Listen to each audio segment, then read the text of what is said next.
हमारे प्रधानमंत्री हैं उनके लोकसभा क्षेत्र और जो हमारे मुख्यमंत्री हैं योगी आदित्यनाथ जी, उनके लोकसभा क्षेत्र में जिस तरह की दुर्घटनाएं हो रही हैं वो बहुत अशोभनीय है, निंदनीय है।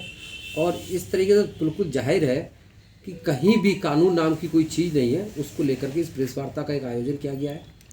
आपने अभी जैसे देखा कि गोरखपुर में विनोद उपाध्याय नाम के एक पुराने राजनीतिक, जो कि योगी आदित्यनाथ जी के धुर विरोधी थे, उनका किस तरीके से एक एनकाउंटर करा गया। और बनारस में, जो कि हमारे नरेंद्र मोदी जी का संसदीय क्षेत्र है, वहाँ पे एक BHU की IIT की छात्रा के साथ और किस तरह से जो भाजपा के IT सेल के लड़के थे, और उस पर जब हमारे माननीय प्रदेश अध्यक्ष जी ने कहा कि ये भाजपा से संबंधित लोग हैं, तो उन पर एक FIR लिख दी गई थी। और लगातार उसके लिए कांग्रेस प्रयासरत रही। भाजपा ने इन 3 स्टेटों में जो चुनाव चल रहे थे, उन लड़कों को उनसे कन्वेंसिंग कराई उन स्टेटों में जाकर के, बल्कि उनको गिरफ्तार करने के एवज में उनसे कन्वेंसिंग कराई। लेकिन देर नहीं, आज देर से ही सही, कांग्रेस ने जो उनके खिलाफ आवाज़ बुलंद की थी, तो आज उनकी गिरफ्तारी के आदेश भी हुए हैं और उनको गिरफ्तार करने की बात भी हुई है। लेकिन इस बड़ा शर्मनाक बात है कि बनारस जैसी जगह पर, और जहाँ पर वो कहते हैं कि लड़की पढ़ाओ, लड़की सम्मान, लड़की बचाओ, इस तरह के जो उनके स्लोगन हैं वो कहीं ना कहीं धराशायी दिखाई देते हैं। इस संबंध में हमारे साथ बैठे हैं हमारे पूर्व विधायक और अभी हाल में जो लोकसभा संबल के प्रभारी बनाए गए हैं पूर्व माननीय अफरोज़ अली खान साहब, और हमारे मोहम्मद रेहान पाशा जो कि हमारे प्रदेश सचिव हैं, वो इस संबंध में आपको आगे तफसील से बताएंगे। यही सब चीज़ें लेकर के हम आपके बीच में। सतर्कता का माहौल इस सरकार ने बना रखा है, और जिस तरह की त्राही त्राही लोगों में मची हुई है, तो इस भारत जोड़ो यात्रा और भारत जोड़ो न्याय यात्रा जो कि अब हमारी 14 तारीख से शुरू होने जा रही है, उससे सिर्फ एक लोगों में संदेश देना है कि हम सब लोग एकजुट हैं, और कहीं भी जो भेदभाव का वातावरण इन लोगों ने बना रखा है उसको कहीं दूर किया जाए, और हम जो भाईचारे के साथ हमेशा से हिंदुस्तान में एक गंगा जमनी तहजीब रही है उसको बरकरार रखा जाए। ये उस यात्रा का मकसद है, और इस सरकार को इस यात्रा के माध्यम से उखेड़ने का हमारा संकल्प है। जैसा दुनिया का सबसे पुराना एंशिएंट सर्वाइविंग सिटी है और सबसे बड़ी तीर्थ स्थली है, वहाँ पर किसी भी महिला के साथ सामूहिक बलात्कार हो और वो लोग भाजपा के हों, इसलिए उन पे मुकदमा दर्ज नहीं हो, तो बड़ा दुर्भाग्य की बात है। और वैसी जैसे अभी अध्यक्ष जी ने बताया कि गोरखपुर में माननीय योगी आदित्यनाथ जी मुख्यमंत्री हैं, उनके जो घोर विरोधी रहे, जो इलेक्शन लड़ते रहे, उनका इनकाउंटर कर दिया जाता है। तो मैं समझता हूँ प्रजातंत्र में इस चीज़ की तो इजाज़त किसी को भी नहीं मिली। प्रजातंत्र में तो एक तरीक़ा होता है, जुडिशियल इंक्वायरी होती है, जुडिशरी में गवाह होते, बयान होते, उसके बाद मुलजिम को भी मौका मिलता है, जब जाके सज़ा होती है। ये तो मतलब यह है जो हमारे साथ नहीं चलेगा हम उसे मार देंगे।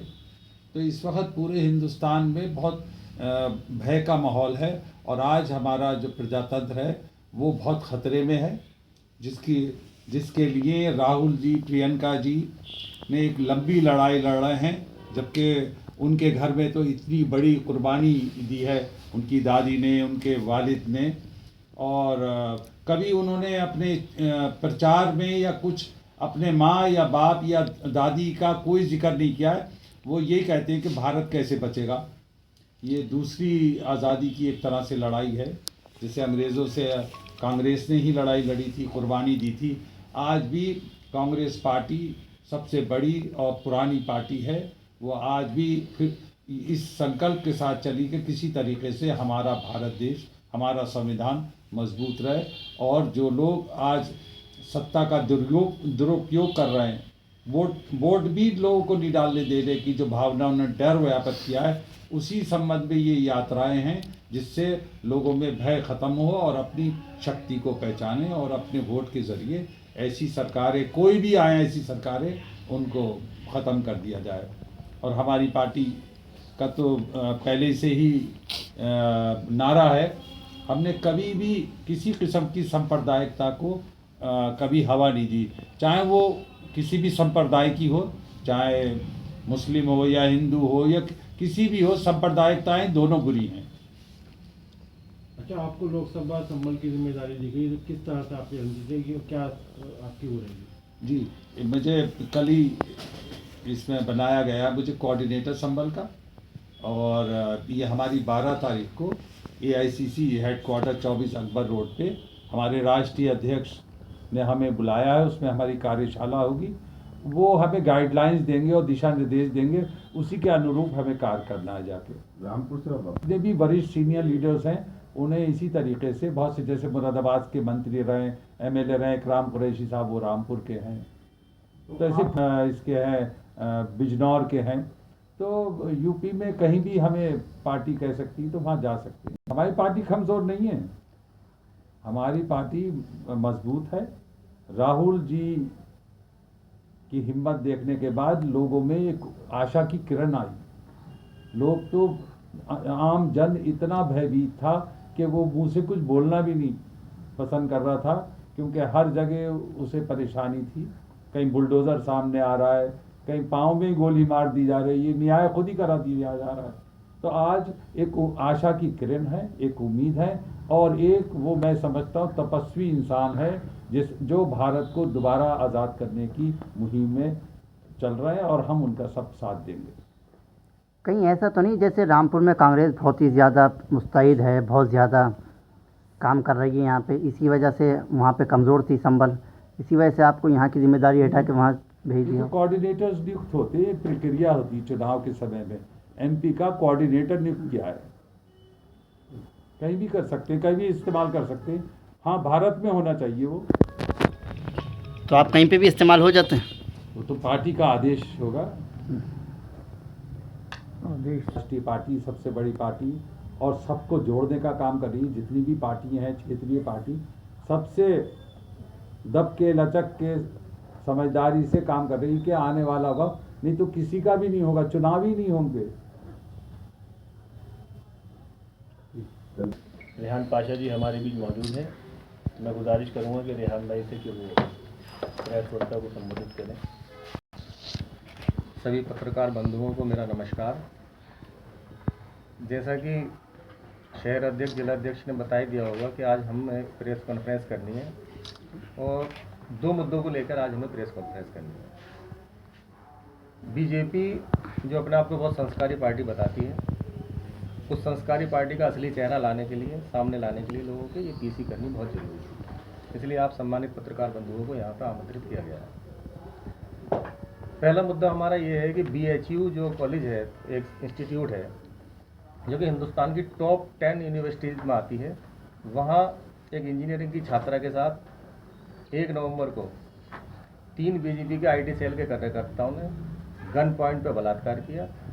उसकी वीडियो बनाई, और वीडियो बनाने के बाद 2 घंटे तक वहीं घूमते रहे, और घूमने के बाद वो लड़की को छोड़ के वहाँ से चले गए। अगले दिन जब लड़की FIR कराने जाती है स्कूल संस्थान के छात्रों के साथ, तो सिर्फ छेड़खानी में मुकदमा दर्ज किया जाता है। लेकिन मामले की गंभीरता को देखते हुए कांग्रेस के प्रदेश अध्यक्ष और वहाँ हमारे छात्र विंग के लोगों ने दबाव बनाया पुलिस पर, तो बाद में मजिस्ट्रेट और IO को बयान के बाद 376 की धारा बढ़ती है। 376 की धारा बढ़ने के बाद भी पुलिस का रवैया बड़ा उदासीन रहा, और अपनी लिपापोती करने के लिए दबाव बढ़ता देखकर एक हर्ष नाम के ट्रांसपोर्टर को ये लोग गिरफ्तार कर लेते हैं 2 तारीख में, जबकि घटना 1:30 बजे हुई, और जो हर्ष नाम का ट्रांसपोर्टर था वो अपनी गाड़ी पास कराने के लिए 12:30 बजे जो मालवीय जी की मूर्ति है सिंह द्वार पर, BHU के गेट पर, वो गाड़ी पास कराने के लिए आया था, और 12:50 पर वो अपने घर चले। सूबेदार नेताओं को बचाने के लिए हर्ष को गिरफ्तार कर लिया जाता है, और 3 दिन तक उसे पुलिस की कस्टडी में रखा जाता है। लेकिन भला हो वहाँ जो उनके वकील थे, उन्होंने पीछे पड़ के वहाँ गार्ड का बयान लिया, गार्ड का एफिडेविट लगवाया, CCTV कैमरा छाने, उसके बाद 3 दिन बाद हर्ष को छोड़ा गया। 6 तारीख को छात्रा जो है इसकी शिनाख्त कर लेती है कि ये 3 लोग हैं। 300 CCTV कैमरा देखने के बाद इनकी शिनाख्त हुई और शिनाख्त होने के बाद हमारे कांग्रेस के कार्यकर्ताओं ने दबाव बनाया कि इन्हें गिरफ्तार किया जाए। उनका गिरफ्तार करने की जगह उन्हें मध्य प्रदेश के चुनाव में प्रचार करने के लिए भेज दिया गया और यह हमारे ही कार्यकर्ताओं पे, छात्र नेताओं पे हमारे और हमारे प्रदेश अध्यक्ष पर मुकदमा दर्ज कर लिया जाता है। तो ये इनका चेहरा है और असली खेल तो गिरफ्तार करना छोड़िए आप, 2 महीने तक उनसे चुनाव प्रचार में ये बात छिपाए रहे जिससे कि इनके 4-5 स्टेट में चुनाव जो थे उसका इफेक्ट न पड़े और उसके बाद जब उनको लाते हैं तो गिरफ्तार नहीं किया गया उन्हें। रात के 11 बजे मजिस्ट्रेट को दिया गया वहाँ और ना वो गन बरामद की गई, जो गन वहाँ से उन्होंने गन पॉइंट पर बलात्कार किया था, और ना वो मोबाइल बरामद किया गया और ना ही कोई पुलिस रिमांड की गई उनकी। इससे साफ साबित होता है कि इन भाजपाइयों का पूरी तरह से जो है बलात्कारियों को संरक्षण है। ये आपने हर तरह से देख लिया, देश की पहलवान बेटियां हो चाहे भले ही, चाहे हाथरस की दलित बेटी हो, और चाहे अभी अभी जो सुप्रीम कोर्ट ने इनके मुंह पे काली पोती है और दोबारा गुजरात की जो बिल्किस बानो जिसके रेपिस्ट और जो कातिल थे वो उन लोगों को छोड़ दिया गया था। वो तो ये सरकार का चेहरा जो है जो ये दिखाने की कोशिश करते हैं वो है नहीं। और इससे ज़्यादा निंदनीय ये है कि ये सब हुआ है BHU में, और BHU टॉप संस्थान तो है ही है, ये माननीय प्रधानमंत्री जी के संसद क्षेत्र में आता है और जहाँ का जिक्र बार बार करते हैं, 0 टॉलरेंस की बात करते हैं, और वहाँ ये घटना घटी है। इन लोगों का जो है ये जो कथनी और करनी में जो फर्क है उसे दिखाने के लिए ये अब हम लोग जो है सड़कों पर उतरे हैं। और ये प्रेस वार्ता का दूसरा हमारा मुद्दा ये है कि जो भी इन लोगों के सामने आता है, इनकी ये परिपाटी है शुरू से ही, चाहे माननीय नरेंद्र मोदी हो जब वो मुख्यमंत्री थे गुजरात के, जो सामने आता था फर्जी मुठभेड़ में मार दिया जाता था। कितनी फर्जी मुठभेड़, तुलसीराम प्रजापति, सोहराबुद्दीन शेख, इसरत जाम फर्जी मुठभेड़, वो सब फर्जी मुठभेड़ इन लोगों ने की। उसी की परिपाटी में माननीय योगी जी दूसरा ये उदाहरण है जो हम प्रेस कॉन्फ्रेंस का हमारा दूसरा मुद्दा भी है। एक विनोद उपाध्याय का छात्र नेता था, उस छात्र नेता जो कि 2007 में चुनाव लड़ा था बसपा से और हमेशा जो है योगी जी के सामने अपोज में खड़ा रहता था और योगी जी से लड़ता था और योगी जी से किसी भी चीज में दबने को तैयार नहीं था। 2023 में उसके 500 मीटर में बने मकान को ध्वस्त कर दिया जाता, बुलडोजरों से गिरा दिया जाता और उसके बाद उसका इनकाउंटर सुल्तानपुर में करा दिया जाता। तो जो इनके सामने आएगा, जो बोलेगा, उसका इनकाउंटर इन लोगों को करना है। और जो इनके लोग हैं, जो पार्टी से जुड़े हुए लोग हैं, यदि वो बलात्कारी हैं, चाहे वो भले ब्रजभूषण सिंह हो, चाहे कुलदीप सिंह सेंगर हो, इनका दुद्दी का विधायक राम दुलारे गौड़ 25 साल की सजा हुई है उसे नाबालिग लड़की के साथ बलात्कार में, तो तब तक ये छुपाते रहे, लेकिन राम दुलारे गौड़ अभी 25 साल की सजा हुई है उसे और जेल गया है। कुलदीप सिंह सेंगर छोटी सी बच्ची के साथ बलात्कार करने में, उसके घर पे उसके घर वालों को अटैक करने में, वो उसके अंदर जेल में है।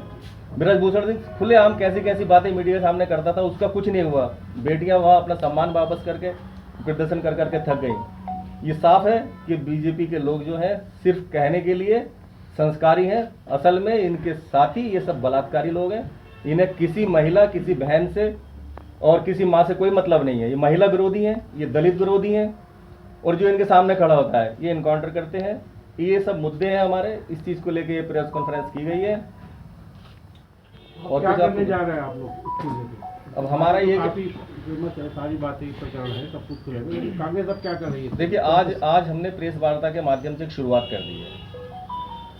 आपके सहयोग से हम कल से सड़क पर उतर रहे हैं। कल हम इन मुद्दों को लेकर एक ज्ञापन डीएम साहब को यहाँ हर मुख्यालय पे डीएम साहब को ज्ञापन देंगे, और उसके बाद हमारा एक मसाल जुलूस निकलेगा इसके खिलाफ। 14 तारीख से हमारा मसाल जुलूस निकलना है, 14 तारीख को शाम को हमें मसाल जुलूस निकालना है। उसके बाद हम लगातार अब इस महीने, पूरे महीने हम जो है इस चीज़ को उठाएंगे। और ये इनका चेहरा, जो इनका घिनौना चेहरा है, दलित विरोधी चेहरा, महिला विरोधी चेहरा, अल्पसंख्यक विरोधी चेहरा, युवा विरोधी चेहरा, किसान विरोधी चेहरा, किसानों के ऊपर गाड़ी चढ़ा दी जाती है, 4 किसानों को कह के मार दिया था। अजय मिश्रा टैनी ने 4 दिन पहले धमकी देने के बाद मारा। इनका कुछ होता नहीं है, ये पूरी तरीके से सारे तंत्र पर हावी हैं। इनका असली चेहरा लाने के लिए कांग्रेस जो है अब आगे आ चुकी है, और इनको पर्दाफाश करने के लिए कांग्रेस वचनबद्ध है और दृढ़ संकल्प है। सड़कों पर उतरेगी कांग्रेस, अब ये है मतलब आपका? हमें सड़कों पर उतरना है, पूरे सड़कों पर उतरना है। कल से इसकी शुरुआत हम कर रहे हैं। तो पब्लिक तो आने रही कांग्रेस के साथ? पब्लिक का आना नहीं आना ये पब्लिक को खुद पता चल जाएगा। हम जो कर रहे हैं, पब्लिक आएगी, हमें उम्मीद है कि पब्लिक आएगी। अब हम आएंगे, निकले। अभी हमने एक यात्रा की है, अभी हम पश्चिमी उत्तर प्रदेश में यात्रा करके निपटे हैं। लखनऊ तक हमारी यात्रा गई थी, उसमें पब्लिक जुड़ी है। पब्लिक आएगी, क्यों नहीं आएगी? हम हताश नहीं है। और निराश पिछली सूरत हाल को आपने देख ही लिया है। वो रामपुर का प्रभारी नहीं कि अपनी तरफ से तो हर आदमी प्रयास करता है मजबूत करने का, लेकिन कुछ कमियां, कुछ गलतियां, कुछ ऐसी हैं जहां थोड़ी सी गुंजाइश है। और रामपुर की कांग्रेस तो पहले से ही बहुत मजबूत है। रामपुर की कांग्रेस में तो बहुत बड़े बड़े नाम हैं और पहले से जलवा है, नवाबों का शहर है। और कांग्रेस रामपुर में कोई ऐसा नहीं कि गुमनाम सी है। और जो भी हमसे प्रयास होगा, अब आपको दिखेगा 2-4 दिन में हम सड़कों पर आएंगे तो आपको और मजबूती की तरफ लेके जाएंगे कांग्रेस को। जितने खीमे हैं सब एक जगह आएंगे कांग्रेस के रामपुर में। भाई मेरी कोशिश तो ये होगी एज एन इंचार्ज मैं ये चाहूँगा कि जो लोग हैं उनसे जाके घर घर जाके बात करूँ। जो पुराने कांग्रेसी घर पे बैठे हैं, नाराज हैं, उन्हें घर से लाके मनाने की कोशिश करूँ। जो भी गांठें लगी हुई हैं उन गांठों को खोलने की कोशिश करना मेरा काम है भाई। और इससे ज़्यादा मैं और क्या कह सकता हूँ। उम्मीद लगती है आपको कि गांठें खुल जाएंगी? देखिए, हम आशावान लोग हैं, उम्मीद पे कायम है। मुझे लगता है कि अगर हम प्रयास पूरे दिल से करेंगे तो जरूर इसका रिजल्ट भी अच्छा निकलेगा। बबलू साहब ने कॉल दिया